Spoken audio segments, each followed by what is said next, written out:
kami semua dapat memandang keindahan Pulau Tidore dan Pulau Metara yang merupakan ikon berada di mata uang resmi Indonesia Rp1.000. Dan ternyata saya menyempatkan diri untuk melihat secara nyata bahwa gambar yang ada di mata uang Republik Indonesia itu adalah ada di hadapan saya.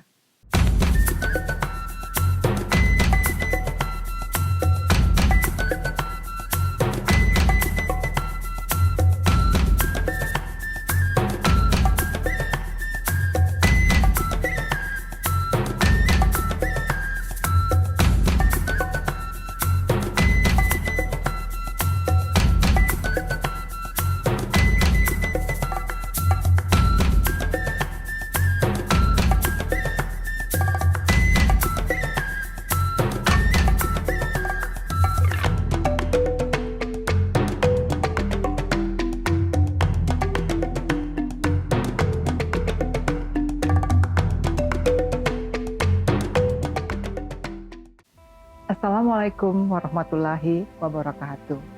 Saya Marisa dan saat ini saya sedang duduk di sebuah pojok kecil toko outdoor yang hangat, mengenang jejak-jejak langkah saya dalam sebuah perjalanan yang saya beri nama Perjalanan Menunduk.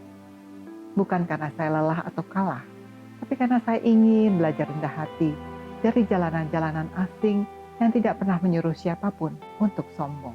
Kali ini saya ingin berbagi cerita mengenai pengalaman saya melakukan perjalanan ke Gunung Gamalama. Gunung Gamalama adalah kawasan gunung di Maluku Utara yang sebelumnya saya tempuh adalah Gamkonora, Dukono, dan kini Gamalama. Perjalanan ke Gamalama adalah perjalanan moderat, tetapi ada kendala yang saya alami ketika akan mendaki sampai ke puncak Gamalama adalah hujan turun berjam-jam dari pagi, malam hari, hingga ke pagi lagi. Jadi ada yang kami takutkan apabila pendakian tetap kami lanjutkan, jalanan akan licin dan berbahaya bagi kami setelah melakukan 2 pendakian gunung sebelumnya. Tapi saya tetap mencapai Taman Love, sekitar ketinggiannya 720 meter di atas permukaan laut. Kami semua dapat memandang keindahan Pulau Tidore dan Pulau Metara yang merupakan ikon berada di mata uang resmi Indonesia Rp1.000. Dan ternyata saya menyempatkan diri untuk melihat secara nyata bahwa gambar yang ada di mata uang Republik Indonesia itu adalah ada di hadapan saya.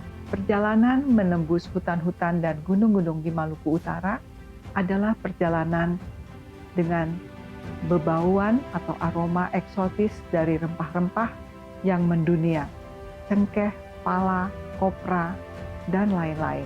Dan itu tidak kita ketemukan di tempat yang lain, karena aroma itu membahana di seluruh kepulauan Maluku Utara. Kenangan perjalanan ke Maluku Utara adalah kenangan sejarah di mana rempah-rempah dunia dihasilkan dari kepulauan yang luar biasa ini.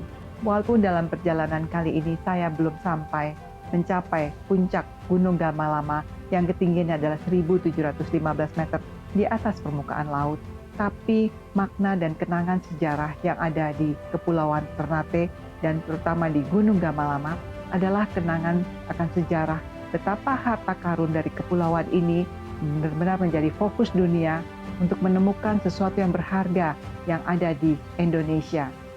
Saya merasa bangga dapat mencapai sebuah titik di mana mata dunia berfokus kepada Ternate dan kepulauan di Maluku Utara dan kepulauan-kepulauan lain di sekitar Maluku untuk mencari sesuatu yang sangat berharga. Dan saya bangga Indonesia memiliki harta yang luar biasa yang sangat diidam-idamkan oleh orang-orang seluruh dunia. Sehingga mereka datang ke sini untuk mencari rempah-rempah dari kepulauan Maluku. Saya menuliskan dalam sebuah catatan tentang akhir dari perjalanan pendakian Gunung Gamkonora, Dukono, dan Gamalama di Maluku Utara dengan sebuah tulisan sederhana yaitu, petualangan ini tidak hanya menuntut stamina, tapi juga ketulusan hati dalam menyatu dengan alam. Ternate dan gunung-gunungnya bukan sekedar destinasi, tapi cermin bagi siapapun yang ingin melihat lebih jauh ke dalam diri sendiri. Perjalanan menunduk mengajarkan saya bahwa yang paling berharga bukanlah tempat tujuan, tapi bagaimana kita menapakinya. Bahwa manusia tidak perlu menaklukkan dunia, cukup berdiri bersisian dengannya sambil menunduk, belajar, menerima, dan memahami. Maka mari terus melangkah, bukan untuk mencari sensasi, tapi untuk mengasah empati dan mengenal diri kita yang sesungguhnya. Saya Marisa, terima kasih sudah menyimak. Wassalamualaikum warahmatullahi wabarakatuh.